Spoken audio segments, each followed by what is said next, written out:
Good afternoon, fellow ruminators or members of my declassified Caribbean News Network channel. Thank you so much for joining and welcome back for another live session.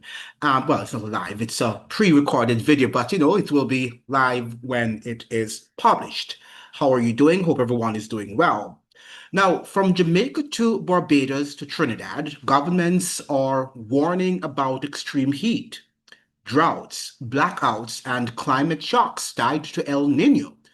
But are Caribbean nations simply preparing for emergencies or preparing populations to accept a new era of energy restrictions, surveillance, and economic control? Now, there are lots of chattering about El Nino and the devastation that it is going to cause, particularly for the summer of this year. So, El Nino blackouts and control. Is the Caribbean being prepared for a new crisis? This is the title for today's discussion. From Jamaica to Trinidad, Barbados to Guyana, Caribbean governments and international organizations are warning about rising temperatures, droughts, blackouts, water shortages, and energy instability linked to El Nino and climate change. Of course, we're also having the war on Iran that is sending up gas prices very, very high, and people are actually suffering from the high cost of living. But is this simply preparation for natural disasters or the beginning of a new era of restrictions and control across the region and the world at large? In this video, we examine El Nino's impact on Caribbean energy systems, rising electricity costs and blackout fears, climate emergency policies and regional governance, water shortages, droughts, and food insecurity, the role of the IMF, World Bank, and foreign climate funding, smart grids, digital monitoring, and resilience programs, whether climate crises could reshape Caribbean freedoms and economies. Are Caribbean nations genuinely preparing for survival or preparing populations to accept a new political and economic reality? Join the discussion and share your thoughts below. Now, the Caribbean is entering another period of uncertainty. Governments across the region are warning about extreme heat, drought conditions, energy instability, and possible public health threats from hantavirus or Ebola tied to changing global conditions. At the same time, tensions in the Caribbean, especially surrounding Iran, continue to threaten global oil and gas markets, pushing fuel prices higher and placing additional pressure on already struggling economies. But what exactly is El Nino? Why are governments suddenly discussing diseases like hantavirus and Ebola again? And could the Caribbean be heading into a period of overlapping crises involving climate, energy, food, and public emergency? And I think I read an article from the Gleaner this morning about the fact that Jamaicans need to be concerned about Ebola, that Jamaica is under an Ebola alert. Now you have to watch for that. And is it that why, Andrew Holness, the Prime Minister of Jamaica, got the narrow bill to have passed, and that he has sent now Anthony Anderson, the former ambassador. He's now the former ambassador since he's now gone back to Jamaica. We'll have another video on that and why did Anthony Anderson spend such a short time, a brief time in Washington. And is the NARA going to be a militarized sort of agenda? Is it a militarized committee, whatever it is? Because I think something is here amiss with what is happening in Jamaica regarding that NARA program or that NARA law that has just been recently passed in Parliament. This afternoon, we examine what's really happening, and we need to delve into these very important matters. First, let's understand El Nino. El Nino is a natural climate pattern that occurs when ocean temperatures in the central and eastern Pacific Ocean become unusually warm. That warming affects weather systems around the world.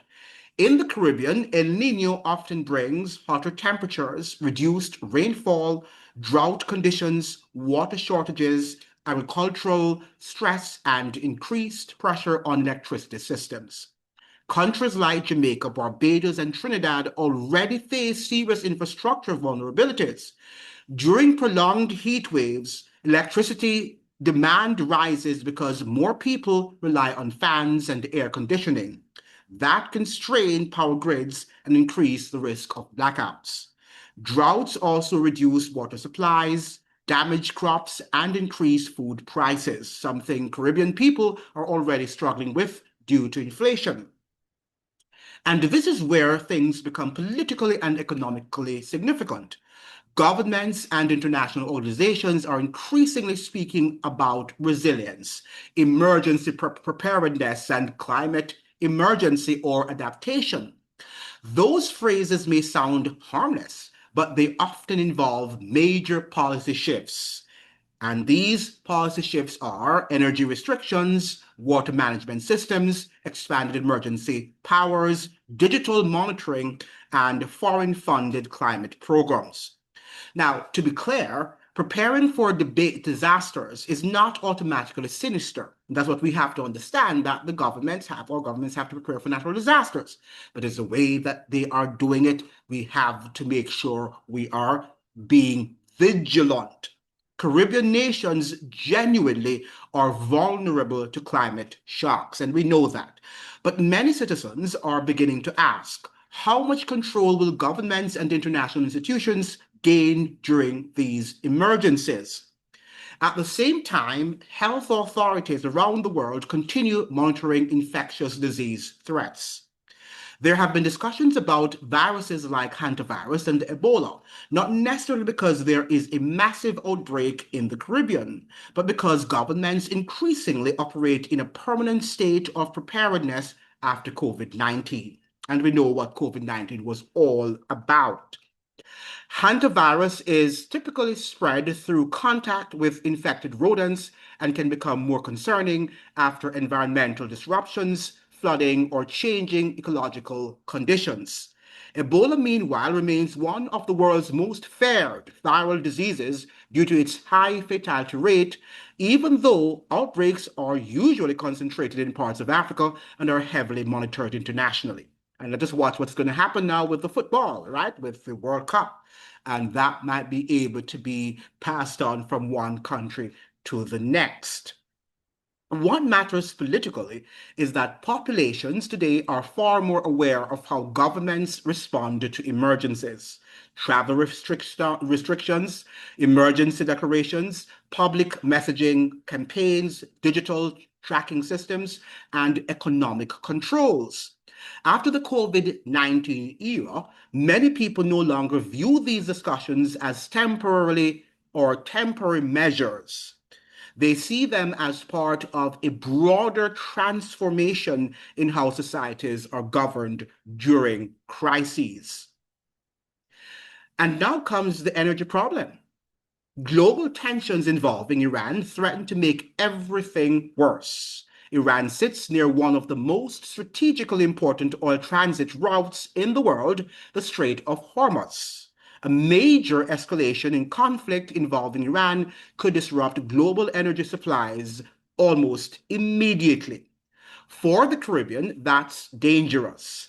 Many Caribbean economies remain heavily dependent on imported fuel.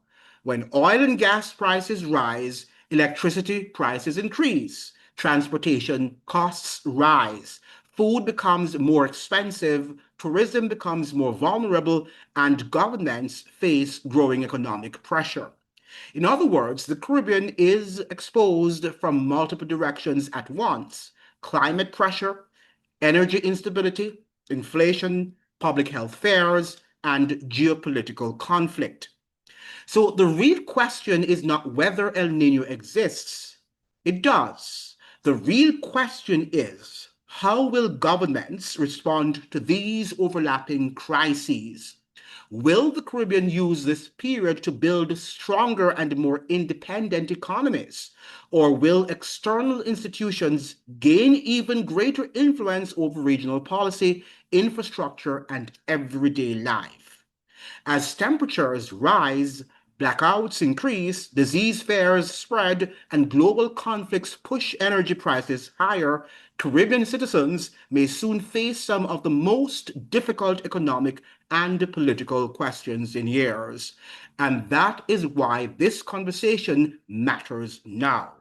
Now, tell me what you think in the comments below. Is the Caribbean simply preparing for difficult times, or are deeper political and economic changes already underway? Like, share, and make sure that you subscribe to this, our declassified Caribbean news channel. Thank you so much for joining, and I hope that you will share the content with as many people so we can have it be diffused on the platform. Thank you so much for joining.